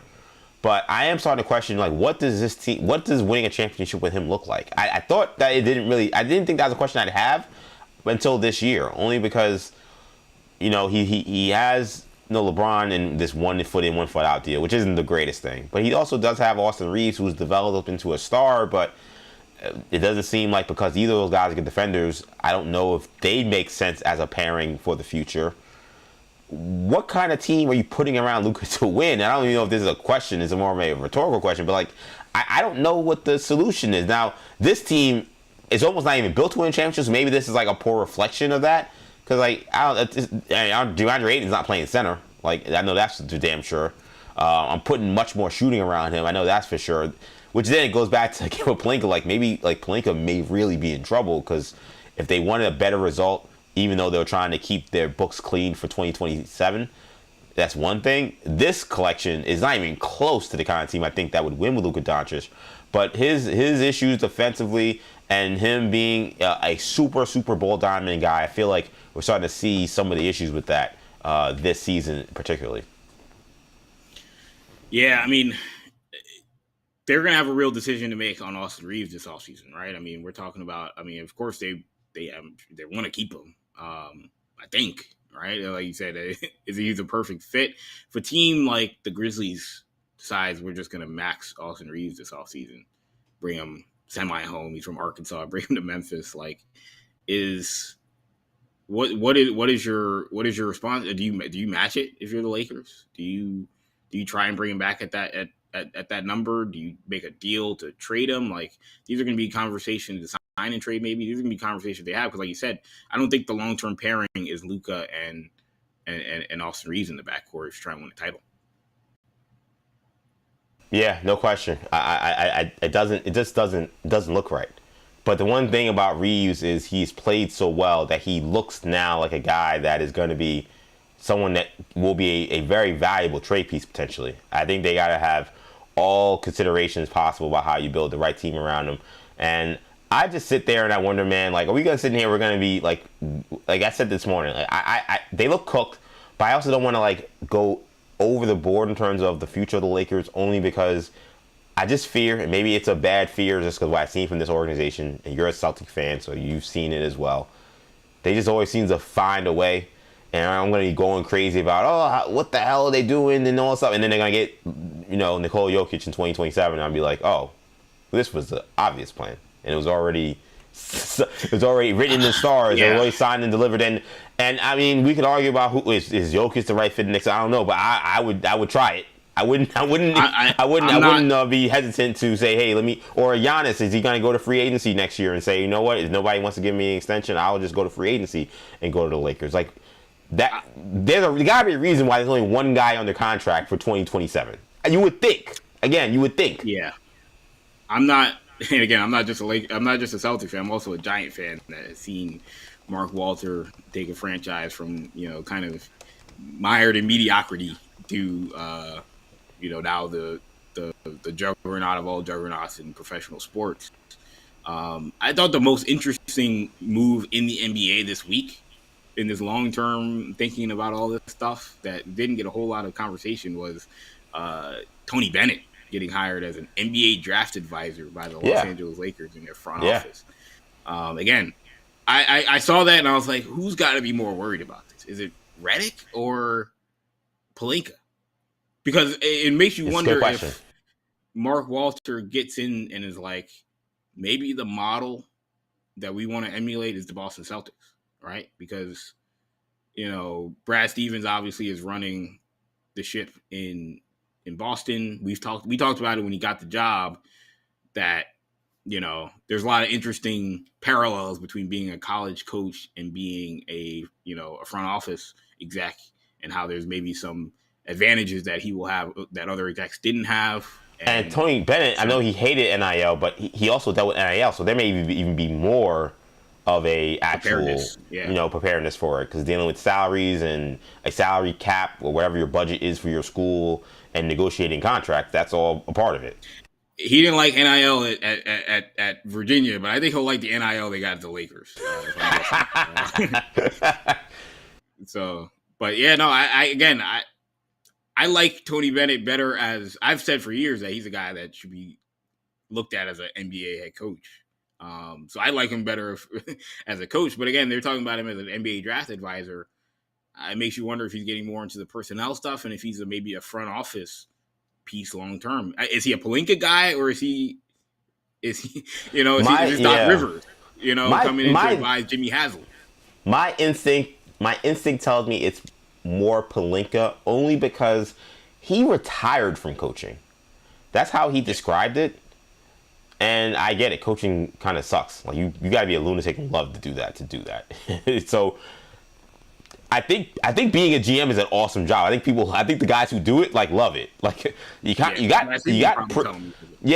pretty good job security. Like you won't get fired in a year as a GM. Like coach, you can get fired in a year. Like almost everybody gets about 3 years, 4 years as a general manager. Calvin Booth, you win a title and be out in 2 years. Yeah. Do you see what Calvin Booth was like? Oh, the problem was I was too good at my job. I'm like, man. That was a very strange interview. I thought it was weird that he did the interview with O'Connor after those guys had a very public beef. I was wondering. That was very weird. Everything about that interview, I almost did a segment on it, but I didn't. Everything about that was weird. But yeah, Calvin Booth saying I was too good at my job, which is why I got fired. And someone posted the Zeke Naji contract. He's like, this is being too good.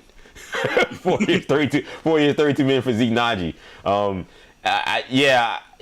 it's a good job. People like doing it, and you great job security. And you don't got to travel everywhere, and it's you get to travel the world if you want to visit international scouts. If you want to see international players, like it's not nothing. None of these jobs are easy. But it's definitely easier than being an NBA coach. Create your own schedule in many ways. Right. Create your own agenda. Yeah, I mean, Magic thought it was easy. That's why he wasn't showing up. I mean, look at. I mean, you look at the guys with the Knicks. I mean, half the time, I was watching the Super Bowl. Worldwide West was like he's having the time. He looked like he's having the time of his life being the president of the Knicks. I've never seen this guy more. When he was with CAA. I saw him less then when he was with CAA than I do now. He's running an NBA team apparently. Yeah, when the Knicks played the Celtics on Super Bowl Sunday, and I was like, "That's Worldwide West." He was at the game. I was like, "He's not at the Super Bowl." Like I was legitimately shocked. And this guy is high up in the NBA front office. But if there's nothing involving, if it's not involving the Cowboys or the Miami Hurricanes, there's a chance he might not be there. But this brother was at more Miami Hurricane games than Michael Irvin, and I'm only half joking. This guy, every Miami Hurricane game, it was a "Where's Waldo? Where's Worldwide West?" He's taking a picture with somebody on the sidelines. Like, is he a booster for Miami? Why is he always at? Don't you have a job? The season's about to start, or the season has started. What are you actually doing? So it seems like a great job. I think it's more the deal regarding Pelinka's job being in trouble and Bennett being like, ooh, this is a nice little transition for being a crazy lunatic college basketball head coach. I can just get a cushy job running an NBA team against the Lakers, and the salary cap sheet is going to be clean for me when I come in 2027.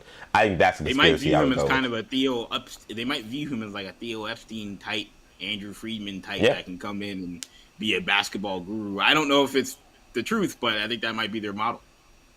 Kendall Stewart, this was awesome, man. Appreciate you as always for Kendall Fridays. We got more to do. We got to talk about. We had a really cool NFL coaches segment. We'll do that next week for sure. We'll be talking more football stuff. We also had a franchise tag for George Pickens. So a lot going on in the NFL. But it was great having you on, Kendall. And we'll see you next week. You'll be on the last episode of 40 Days and 40 Nights, night 40. So that's going to be a big deal. Yes, I'm excited. Can't wait. Awesome, man. Thank you so much, dude. All right, peace. So I had Lucas and I just dropped him. Shout out to Kendall. I got to text Lucas. So Lucas is waiting. Yeah, he's right there. I just dropped him by accident. Shout out to Kendall, man. Awesome stuff from Kendall doing his thing. He's been a rock steady force on this 40 Days, 40 Nights, coming on every Friday night to rap with your boy. And I'm excited for my next guest, who I dropped by accident because I clicked the X twice and only should have clicked it once. I've sung his praises a ton. I've talked about what I think is one of the best wrestling podcasts that are out right now. We haven't recorded one in a little bit, but he is a brilliant wrestling mind, and we have a huge pay-per-view this week with Elimination Chamber coming up on Saturday and the build to WrestleMania, which has had a ton of conversation. And I'm very excited to have my good friend and co-host of Off Script, a wrestling podcast, Lucas Goldman, joins me live for 40 Days and 40 Nights. Lucas, have your ears been ringing? Because I think I've mentioned you maybe once or twice every week since I started this odyssey of doing 2 live stream shows per day. My ears are ringing, but if you can tell from my voice, it's also because I have a bad cold. But when DJ calls and asks you to get on 40 Days and 40 Nights, no matter what physical condition you are in, you say yes. Well, I'm happy you joined me, buddy, and this was one of the guests I had to have at some point during this stretch run. Like I said, if you love wrestling, go to the New Generation podcast network page. You'll see we have about 8 episodes up there of Off Script, and a lot of the episodes, of course, they're talking about stuff in the middle of the story. But we also go back into the history of wrestling. Lucas tells some amazing stories about his time working in WWE. Just real quickly, Lucas, for this audience for 40 Days and 40 Nights, can you just tell the people in terms of your role in the time you worked at WWE? Yeah, I'll actually start from the very beginning. Sure. I was 10 years old. I went over to a friend's house. He showed me a match between John Cena and Randy Orton. I was immediately hooked. When I was 11, my dad brought me to my first show at MSG. And when I was 14, I vividly remember thinking to myself, I'm going to have to go to college one day, and there's no such thing as a WWE major. So what should I study? Well, it's a TV show like any other. So I studied film and television and learned how to make TV shows. At the same time, I trained to become a professional wrestler at the World of Unpredictable Wrestling. It's a wrestling school in Brooklyn, New York. And both those experiences were the perfect, training for me to land a job at WWE on the creative writing team. It was an incredible experience. I got to help work on scripts, help producers with matches. I worked on the Logan Paul and The Miz versus the Mysterios match at WrestleMania 38. And then after about a year of working there, I left just because, we don't need to get into it, but it was a little, it was just not right. And about 2 months after I left, Vince left. So interesting timing in that regard. And then, now I remain a big wrestling fan with a lot of insight into how the show is made, how the sausage is made, and love talking with my friend EJ about all things wrestling all the time. Yeah, man. Lucas has become a really good friend. It's crazy how the serendipity of me needing headshots, or headshots that, by the way, have been used for 40 Days and 40 Nights and any other promotional material I've used. Those are headshots that Lucas did for me. Has turned into a friendship and I think, again, a kick-ass podcast. And I want to talk to Lucas about the conversations, because what I always tell folks, it's great to have you because you worked behind the scenes and you explain things to me when things don't make sense from a fan perspective that then present new ideas in terms of what's happening. And what we've heard, and we haven't talked a ton about what's been going on week to week, but there's been these reports about how the build to WrestleMania has been chaotic and perhaps there are creative differences behind the scenes. And it feels like the product looks that way. It looked like we were going one direction. If you go back to Survivor Series, where a Reigns Rhodes match seemed to be what they were leading towards, and maybe Punk and Reigns being on good terms was what they wanted to leave you with that show with.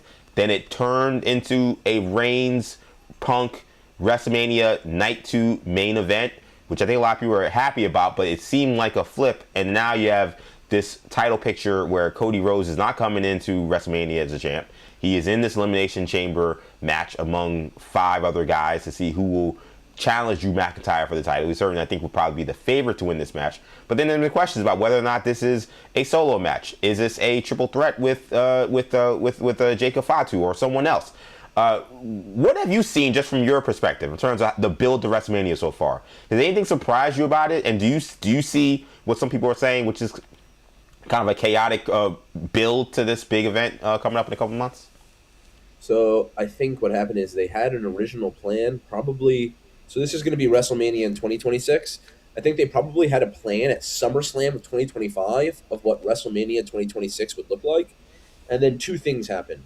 One is Brock Lesnar came back and faced John Cena and signed a new contract, which is something I think a lot of people never thought was going to happen. And now that he's back in the cards, he has to face someone who, I think that just changed the mix quite a lot. That's the first thing. I think the second thing is the ticket sales for WrestleMania have been lackluster.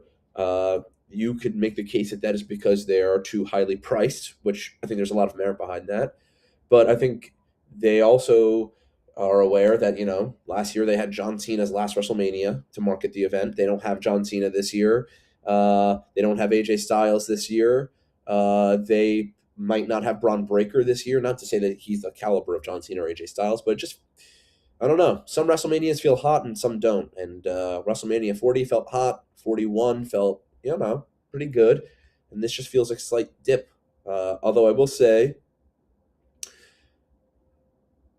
I saw that promo between CM Punk and Roman Reigns the other night on Monday Night Raw to promote their WrestleMania main event match, which I imagine will go on a night 2. And it reminded me of when Daniel Bryan used to call wrestling fans fickle.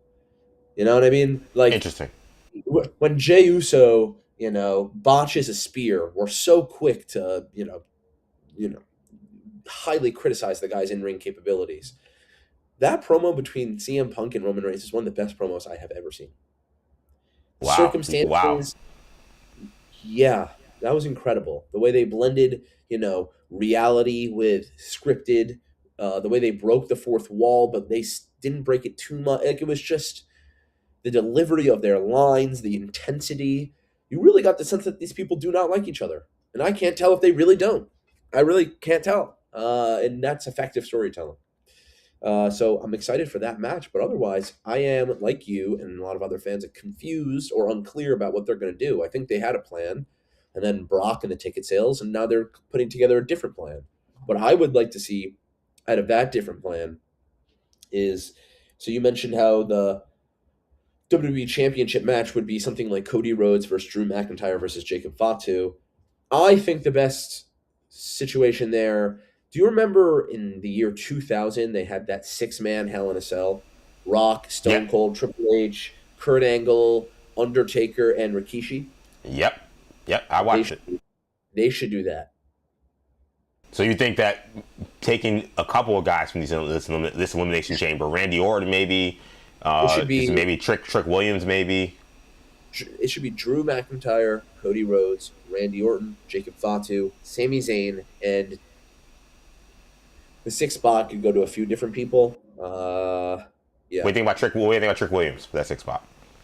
I think he is one of the best natural talents I've seen in quite a while, but I don't think he fits in that spot. Okay, why is that? I think the best match they could do at Mania for him would be Carmelo Hayes as the U.S. title holder going into WrestleMania, and then Trick challenges him and wins. I like that. There's story there. Carmelo Hayes, I think, done a pretty good job at that spot, but he could definitely use like a really big feud. I think he's kind of been doing good work, but I think he's kind of missing that foil. He's had Dragunov a little bit, but I think Trick Williams is a lot of story there. he got a lot of good pops. Like during his matches, He with did. Ilya Dragunov, and he won the U.S. title. Yeah. So like I think he's got actually a good amount of momentum just with some better writing. He's got the look, he's got the in-ring ability, he's got charisma. Both those guys, the fact that they were in a tag team, it's crazy. Really, they're both so talented. But Trick Williams I think, has a higher ceiling. Interesting. And it's funny because we've seen Trick. I mean, they've really pushed him in a way that I can't remember a guy being called up from NXT. And I don't necessarily mean pushed in terms of like putting a title on him, because obviously Finn Balor, his first matches on the main event scene, the title gets essentially put on him. But I mean just in terms of like he's on First Take, he's doing all these podcast interviews, and he's crossing over in a way that I don't remember a young star doing this almost as soon as they get to the main event. What you would know, kind of what goes into those decisions in terms of why would WWE think that this is the right person to put on a First Take to talk to Stephen A. Smith or to talk to NFL Network. I know he's a football background, so that's part of it, but it seems like he's also a character and a charisma aspect to him that they clearly think he's someone that has crossover appeal. So I think they know they struck gold with him. He's young, he's good looking, he's tall, he's strong, he's incredible on the mic. He's very marketable in the sense that he comes up with slogans, kind of like how The Rock did. He's calling his boots the lemon pepper steppers. I think I could see I would buy that t-shirt in a heartbeat. This guy is a future WrestleMania main eventer. I think he has that level of potential. He's that much of a star. And I think what they're doing is they're giving him media training. I think like one of the reasons why Cody Rhodes is one of the best faces of the company is because he's so well media trained. In this day and age, especially with the ESPN deal between WWE and ESPN, like and TKO, whoever the face of the company is, has to be a lot more media trained than when whoever the face of the company was in 2004 before they were a publicly traded company. You know what I mean? So media training is very important, and I think that's why they're having Trick Williams on First Take, all these shows, and I think he's taking to it like a fish in water. Like I saw him on First Take, I saw him on some of the other shows, and he fits in perfectly. Also, his girlfriend or wife is Lash Legend, and WWE loves talent that's together. Like they love couples. Yeah, I think he called the Performance Center Love Island, which it definitely feels like that. It seems like there are a lot of couples that seem to come out of the Performance Center and come out of the world of wrestling. So I think that's definitely a good point as well. He talked about Lash Legend in a couple of these interviews recently, so that is something definitely like. Lucas Goldman joined me here live for 40 Days and 40 Nights. He's a co-host of Off Script, the wrestling podcast hosted by myself and the great Lucas Goldman here. I want to go to this match we have, this main event we have for Elimination Chamber. You're booking this match. Who do you have winning? Is it straightforward? It makes sense to Cody Rhodes? You kind of presented a scenario where there's a lot of guys vying for this match in maybe a 6-man Hell in a Cell type match. But just for terms of for this particular Elimination Chamber, with the guys you have in it, who would you pick to be the men's winner in this one? Randy Orton, for sure. I like Randy Orton too.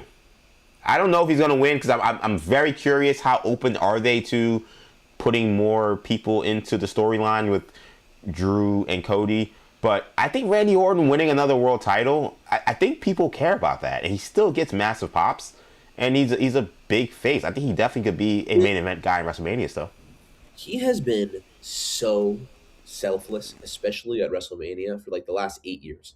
The last time Randy Orton main evented a WrestleMania was WrestleMania 30. I think. Yeah, sounds about right. Yeah.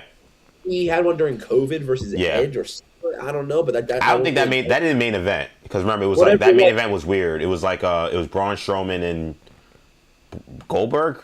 And then it was and then Drew McIntyre versus Brock, I believe, were the main events of that year.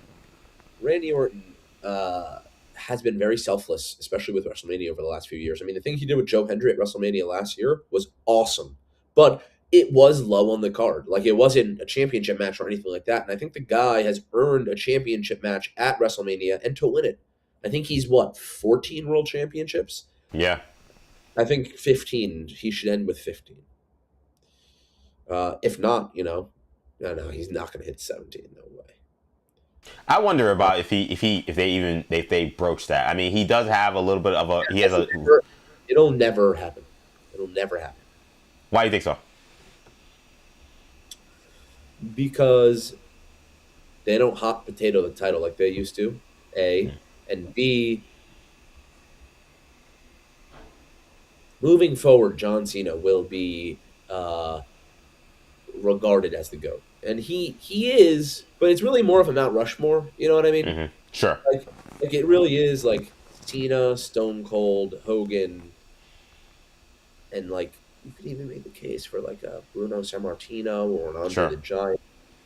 And I think from a market, from like being a company, like the guy you want to be the guy is John Cena. And I don't think they'll ever have him be surpassed in any way. I can see that. It's funny because there's the relationship and the history with Flair and Orton that would make me pause and make me wonder if you even get into 16 even, just to kind of make him tie with someone who was his pseudo mentor. And I agree with you, but and then I was kind of touching on this with my last point too of like the reason they don't want anyone beating Cena too is because then they would also have to beat Flair and like Ric Flair maybe isn't the best representative of the company. I'm not saying like a bad representative. I'm just saying he's maybe not the best representative, and so it's easier to hang your laurels on someone like John Cena publicly. I mean, he's done the most Make-A-Wishes of all time. He's an incredibly good person, good actor, talented, best wrestler of the 2000s.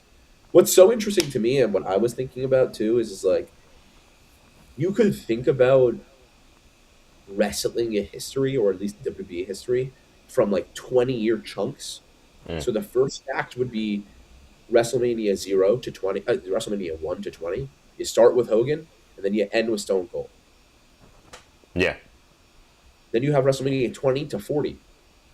You have 21 to 40. Yeah. You start with Cena. You end with Roman Reigns. Then you have WrestleMania 40. You start with Cody. And I'm interested to see where we're going to be by WrestleMania 60. But I think the key players, at least up until WrestleMania 40, will be the guys who we know we know.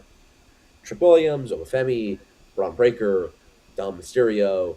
Those are the four guys that MJF will be in WWE and will main event to WrestleMania, mark my words.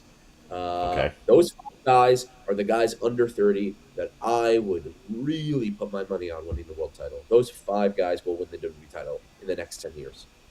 I got to run this by you because this has happened. I talked about both stories on the 40 Days and 40 Nights, and I could not figure out why the hell this happened. I had theories, but I did not know for sure. Number one, I'm sure you saw Roman Reigns before the Royal Rumble on First Take when he said essentially that the creative, we're not creatively as advanced as we need to be. We need to evolve, as we said. Creatively, we need to evolve. And then he kind of seemed to say, like, I've been gone for a while and the locker room didn't step up.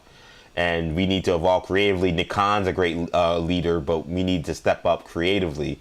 And I was like, is this work or shoot? What is going on here? Is he clearly taking shots at Triple H? I thought the stuff, maybe the locker room, I understood. The Triple H aspect, I didn't quite understand. And then I'm pretty sure you saw probably last week where you had AJ Styles, or this week, it was a couple days ago. AJ Styles after Raw, he gets announced as he's going to the Hall of Fame. And I don't know if this was shot maybe before, so he didn't know that this was going to happen the night he's going to the Hall of Fame, or at least be announced he's going to the Hall of Fame. But he says that WrestleMania has lost its luster. These seem to be weird things to be saying in the public that seem to be critical of the company and the creative of where they are. Is there a reason why that kind of thing would happen? Or are these guys going rogue? I think fans are trying to figure out why would either of those things be said on national television, or in this case, on a WWE platform. AJ Styles said that on Raw Recap, which I think is a social media thing the WWE does. So, the Roman Reigns, I'll talk about Roman Reigns and then the AJ Styles. The Roman Reigns one, what I think it was he had been away from the company for a while. And I think he was like, okay, I'm coming back. If I say this, it will maybe put some pressure on them to put me back in like the main event slot. Because again, with Brock being in there and like the recent ticket sales dip, like I think they're really shuffling the cards again. And that was his way of being like, yeah, the ticket sales dipped because like I haven't been announced in the main event yet. And you announced me in the main event. Yeah, well, they He said that, and then they put him in that match. The CM Punk Roman Reigns match will probably be main event night too. Yeah, I mean, it's already been kind of said. Like, they haven't said it, but I know they did a podcast with O'Shea Jackson and T.J. Jefferson, and they kind of said, we have sources saying that's going to main event, and CM Punk's like, well, if you got the sources, then I guess you're right. He kind of didn't deny it. So it definitely seems like that's where they're going. So I think that was his way of, like, slotting himself in to make sure that he was going to get that night 2 main event. It felt very shoot. I'm sure the writers probably were not happy about that, if I had to guess. Interesting. The AJ Styles one, I actually don't understand why he would say that publicly. But I will say this. The Royal, I think 2025, I saw the statistics. The Royal Rumble had like 3.2 million viewership, like 5 viewers. And then the WrestleMania Night 2 had like 2.9. So the Royal Rumble, has more luster than WrestleMania, perhaps, if more people are watching it. That is interesting. And it was funny because last year was the first year, I don't know if it was the first year, but it was one of the first years where they a big thing for me, I know it's a little weird and they may have a huge crossover, but for a lot of years, because they started doing 2 nights of WrestleMania weekend was typically on the night of the Final Four, which if you're a sports fan, that's a huge night in the sports calendar. So when they moved it back in the calendar, that moved it away from the Final Four. So in theory, you would think that they would have had much bigger numbers. And then again, you point out the fact that the Royal Rumble did better. I always say the Royal Rumble is my favorite pay-per-view. To me, it's like the all-star game of wrestling, where you get to see a bunch of people and people you don't see necessarily face each other all at the same time. And I think there's an appeal to that, and maybe that's where fans are going. But I'm sure as a WWE can't love that WrestleMania didn't do as well as the Royal Rumble. And I'm curious if it does again this year. Yeah, the Styles thing was... Here was my theory. So here's what I pushed out there. I'm curious what you think. I thought, number one, is there a possibility that they want to put into the storyline that people are saying that the WrestleMania build is bad, and then they want to use maybe Styles' comments to then, especially now that he's quote-unquote going to the Hall of Fame, that they're going to use that somehow in the storyline? My second thought was, well, maybe he's going rogue, and he's like, I'm about to go to Japan or AEW, so I'll say this, and somebody who probably shouldn't be posted it, and he didn't think it was going to happen. We know that's not going to happen because he signed a deal with WWE to be, sounds like a producer, sounds like what his next job is going to be. So that wasn't the case, but this was when I was doing this on Tuesday. I was trying to figure out what the hell he did and why he did that. I had a third theory, I forgot what it was, but those are the 2 main ones. The first one's the only one that's viable, potentially. Is there any thought that you could see that something like that comment could be used and creative in a way that they could turn around and make it work? No. That's why I have you here. I'm glad. That's why I have you here. You're a writer. You know how they work behind the scenes. I found that comment very strange, and I would kind of almost like, do I need to like watch it back now and think that like, did they get it wrong? Like, did they misconstrue what he said? Because I don't think any quote like that quote he gave would be endorsed by the writers or anyone in the company. You would think. It's the biggest event. You're trying to sell the most tickets. It's the thing you're investing the most in. Especially when the ticket sales have dipped. Like, right. We should, as a company, no one who's a representative of our company should be talking about how it's lost luster when people aren't buying tickets. Like, that's a terrible look. I got a comment. Did he really say that? I had to watch it multiple times to realize it wasn't AI, but it was real. We have a comment here from Spencer Seeks, who's always a consistent member of the watch group here for 48 and 40 Nights. What do you think was the mystery crate happening that's going to be opened at Elimination Chamber? I assume Jericho, but then I saw someone saying that maybe this is Danhausen. I don't know. What do you think is going on with the crate that was delivered to Raw that's now going to be opened eventually at the Elimination Chamber? I was a little surprised Jericho didn't show up at the Royal Rumble, but maybe, he was one of the first people. He was the first person in those trivia, I know you know, the first person to enter any Elimination Chamber was Chris Jericho at, Survivor Series 02, right? Whenever Shawn Michaels won, that was around the time. He had the King of the World intro. He walks in, so he always likes doing little like nods to his career. So I thought maybe that was what was happening here. But obviously the question being the gobbledygooker was quite funny. But do you have any thought on who this may be? I don't think it's Jericho, and I don't think it's Danhausen. I don't think that's how they would do Jericho. I think that it will be. You remember in like Raw 2022? I was writing at the time, like working with the scripts, and at the time they did. Remember they had that egg? Yeah. That was like the thing that held, and it was like a promotion for a Netflix show. Yeah. I You think it might be something like that? Yeah, some promotional thing. Oh man. I don't. If it's a wrestler, then that whole like box with the title, like with the wording on, like that feels more befitting of a Danhausen than a Jericho. But really, they're gonna have Danhausen straight on the main roster and get that kind of like rollout. Like I struggle to think that's a good idea. Yeah, Yeah, I think it'll be a swerve. I think it could be told not, and I don't mean Swerve Strickland. I mean a swerve, something that we're totally not expecting. The women's match is going to be here, and this is going to be a match to decide who's going to face Jade Cargill because Liv Morgan decided that she's going to face Stephanie Vaquer. I think that's been one of the few builds that's been pretty good in terms of WrestleMania builds for a match. I think that I've liked the build of. I thought Liv winning the Royal Rumble made sense. I think the story they tell with Stephanie facing, Raquel Rodriguez, and now Liv stepping into that spotlight, and Raquel kind of still being in the background of this. I think I liked how this is going. I haven't liked how much other else is going, but this has been a good build. So now Jade is going to be. This is going to be where her match is going to be. Do you think it's straightforward? Is it Tiffany Stratton as a rematch? Rhea Ripley is the biggest star in the match. Is it Rhea Ripley, and do you figure out how to do the tag team titles later? Where do you think they go with the women's match? I would like to see Jade versus Rhea. Okay. It's just like goddesses. Yeah, I'm not the biggest fan of Tiffany Stratton. Really? I feel like when we did our first early shows, I think you were more like the jury is out. So now, and that was like we did our first shows in like March. I think we did like a word association game. I think it was like March, and we did that. And then you were like, I like what I see, but I want to see more. I'm not 100% sold yet. So now this is more definitive. So what have you seen in the last year? She did get hurt, but besides that, what have you seen that maybe has made you kind of be a little out on Tiffany? I think she's miscast as a babyface. I think that's a huge issue right now.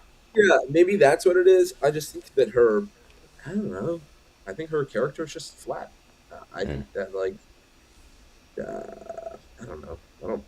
I don't want to be too critical, but like I'm not too enticed by what she does in the ring or on the mic as compared to a lot of the other women's wrestlers on the roster.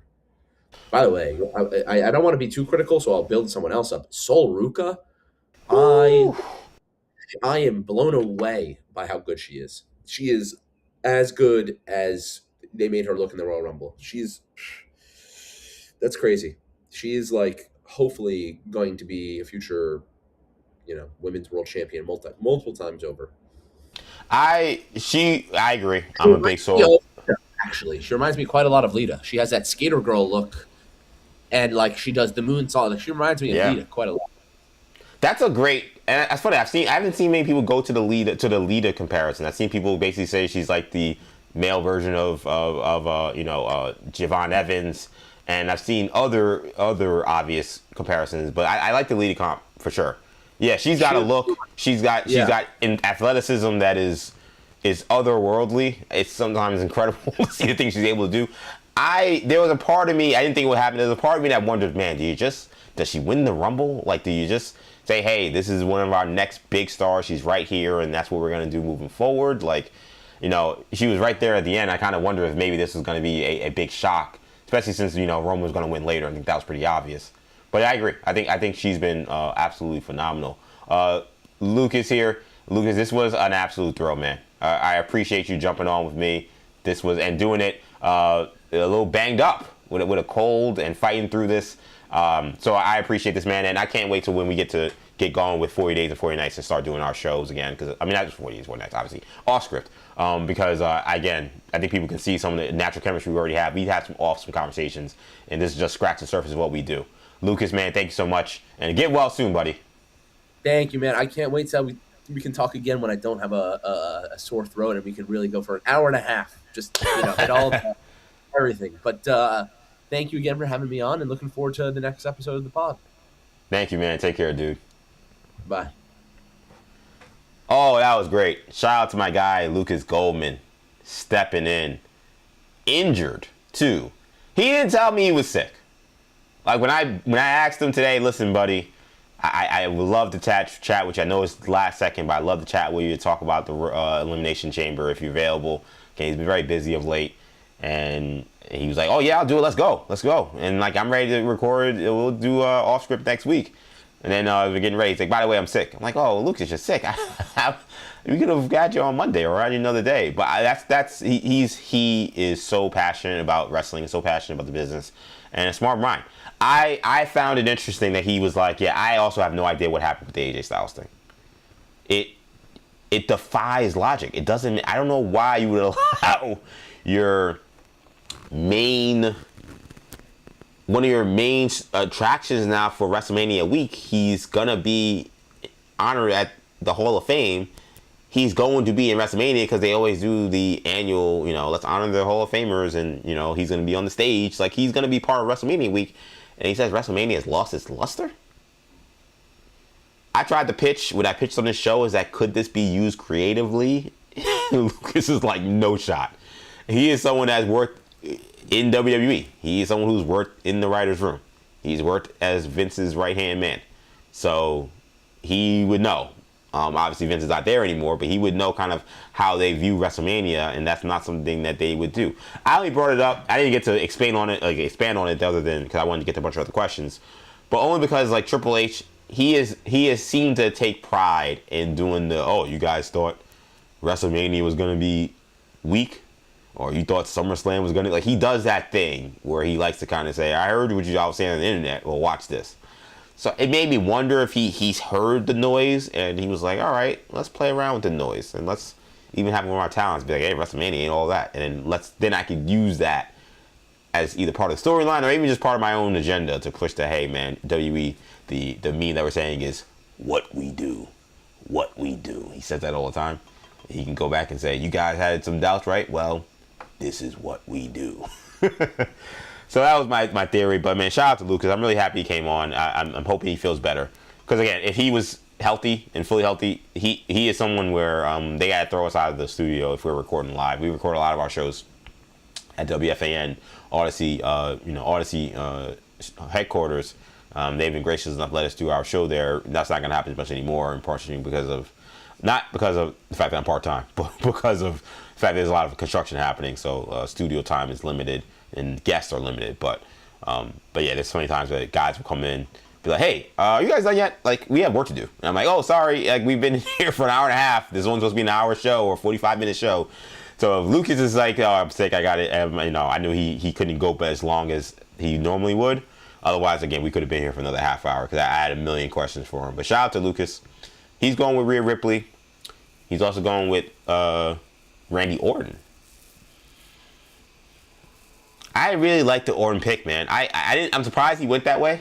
Because Lucas, I find him, the reason why I like talking to him, because I find him to be more of like whatever WWE is thinking is more of how he goes. It's usually more of a conventional wisdom, but he'll explain why the conventional wisdom makes sense. Because there's times where, like, as fans, we want them to just blow it up. That's why I say, why not Trick Williams win, or why not throw Trick Williams in that match, right? He's like, I don't know, but I know he's a star. I don't know if that's the match for him. And I'm like, just put him in the main event, put him in the world title picture. Why not? And he is more like you got to build the character. We got to let him work. He thinks things a little differently because he was with the company. So I was surprised he said Randy Orton, because I was booking it. I also think I would pick Randy Orton, because it seems very straightforward to go with Cody Rhodes. And I feel like, he made an interesting point that I didn't think about. And I wanted to get in as much as I possibly could, so I couldn't ask a follow-up to it. But he mentioned how Randy Orton's been very unselfish about not being in the main event. And then he mentioned the thing about Roman Reigns as well, about Roman Reigns wanting to secure that he was going to be night 2 main event. And that's why he made those comments. And that, another thing he said probably WWE did not like, or that the writing team at least did not like. I wonder it makes me curious. It's like when we think of like a Randy Orton or Roman Reigns, because Reigns is certainly a part-timer. I think that's fair to say. I don't think that's disrespectful to say he's a part-timer. And Randy Orton is maybe not part-time, but he's kind of close to part-time. I think, especially given Randy Orton's career, where you're talking about a career that now spans 3 decades, I think the assumption from fans is like, oh, they're totally fine. Like, he's totally fine with not being in the championship picture or main event picture. So, like, when like Lucas explains him to be someone that's like unselfish, I'm like, well, isn't it obvious that he wouldn't be in the main event picture because he's not full time? But I think that what he's saying, that the Randy Ortons and the Roman Reigns of the world, like, they still see themselves as him, and they want to be the center of the company in the big spotlight, regardless of where their careers are. And I was surprised when he said that about Reigns. That he said that he thought Reigns was trying to secure being in the main event picture of WrestleMania, because you would think that like the money is guaranteed, like whatever his contract is absurd in a good way for him. Like, who cares if he's in the main event? Like, I get the feeling Brock Lesnar like doesn't really care. I get the feeling like he was like, is the money right? I'll show up and do anything. He's not gonna do anything stupid. Like, I know there was a joke that he said that he told not a joke, but what's the guy's name? Matt Riddle had said that he said that we'll never work together. Like, he basically tried to bullied a lot of the writers and threatened a lot of people. And Matt Riddle used to kind of mention him in passing in interviews and stuff. And Brock made it very clear to him, we will never work together. I don't F with you in any level. And I, again, assume that it's not like he won't just work with anybody. He's not going to do anything silly.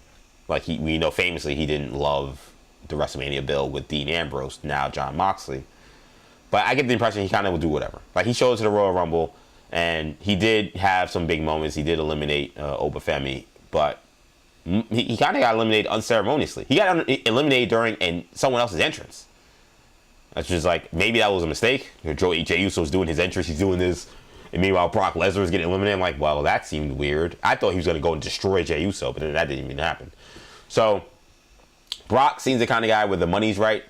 He'll show up. He'll do anything as long as it's within reason. I was a little surprised that Lucas said he felt like Reigns was like, I want to show that if I'm going to be around, I need to be in this main event picture. And I'm going to even throw a little, steak on the grill, so to speak, and get a little sizzle for this Royal Rumble by saying that a lot of these guys have had the opportunity to step into this big man's shoes and nobody's done it. And here comes the big dog. Now I know he's not the big dog anymore, thank God. Here comes the OTC, and now it's my show, and I need to be front line in this WrestleMania because ticket sales are down and creative has been bad. I hear what the internet's saying, and they're right. That's a perspective that I think you only know if you've been around those folks. So Lucas having that perspective and giving me that thought, I think was a good and great to have him on. Spencer Seek saying, I think Rhea is an attraction, no belt needed. Yeah, Rhea's not bad. I think most people would say that for sure. Lucas also, he always talks about how, like, he says wrestling is a what's the word? It's a business that looks matter, and the handsome, beautiful people are the people that get pushed because those people sell. In many ways, he always talks about wrestling is like the circus, or like you're supposed to see things you've never seen before. So seeing drop dead handsome men and drop dead beautiful women is absolutely part of the appeal of anybody that's going to become a star there. That's a big part of it. Oh, this was a fun night. I'm annoyed that I'm like, I always tell you guys whatever's going on with my shows, and I'm very open with what's going on. I don't know what the hell's going on with my hard drive. This is kind of sad. All my content for New Generation, or for 4 Days and 4 Nights, all lives on this, and it's decided to not work anymore. So I can't tell you when this podcast episode will be up. It will be up whenever this episode processes on YouTube, because I can then download it. I have to put it on another hard drive, but I can download it and I can work on it from there. But so this one might not be up immediately, but it'll be up sometime this weekend.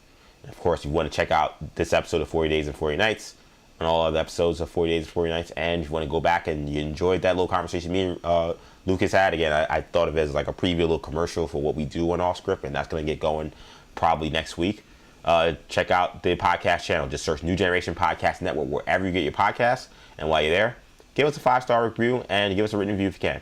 We greatly appreciate that. Meanwhile, if you're here on YouTube where we're live, New Generation Media, if you give me a like and a comment in the comment section, that also is greatly appreciated. Make sure you subscribe to the channel. Again, the channel is New Generation Media. That's NU Generation Media. And of course, follow me on X and Instagram, XEJ_Stewart, and Instagram, ActionEJ. I told you guys I was working on it. There's the last thing I'll say before I leave. But texts have been exchanged. Times are being put together. I feel confident about the whole team. Maggie Gray, Andrew Perloff, Manny Rodriguez, Andrew Bogus joining me for 40 Days and 40 Nights together. All of us. It looks like it will be Monday morning. We got to settle exactly the time. But I feels like it'll be Monday morning. It definitely won't be Tuesday if it's not Monday. So if it's not Monday, it'll be some touch. But we're going to make it happen. I feel confident about that. I'm really excited about that. So that's going to be so much fun. Cannot wait. If you're a fan of the Maggie and Perloff show, you enjoyed us as a five-some or a starting five. It's probably a better way to put it. As a starting five, you'll get all 5 of us here live on 40 Days, 40 Nights for the last week of 40 Days and 40 Nights. I've been doing these shows every weekday, Monday through Friday, 2 shows a day, 7 weeks. We enter week 8 next week. That's going to be a fun time, and I think you'll be starting off your Monday morning like a lot of you used to every Monday morning with the team of Maggie and Perloff, and that's going to be a lot of fun. That's going to do it for me. I'm going out. I know Rob the Ray said he had a hot date. I got dinner with my fiance that we're going to go out. We're going to have some fun. So thank you guys for checking out 40 Days and 40 Nights again. I'll be back next week with the final week of this series. I want to thank Kendall Stewart, who did his thing for Kendall Fridays. I want to thank Lucas Goldman, co-host of Off Script, for joining me here. He did a phenomenal job. And I want to thank you, the listener and the viewer and the people in our comment section. You're all greatly appreciated. I'll be back Monday morning for day 36, the last week of 40 Days and 40 Nights. Love you guys. See you in a bit.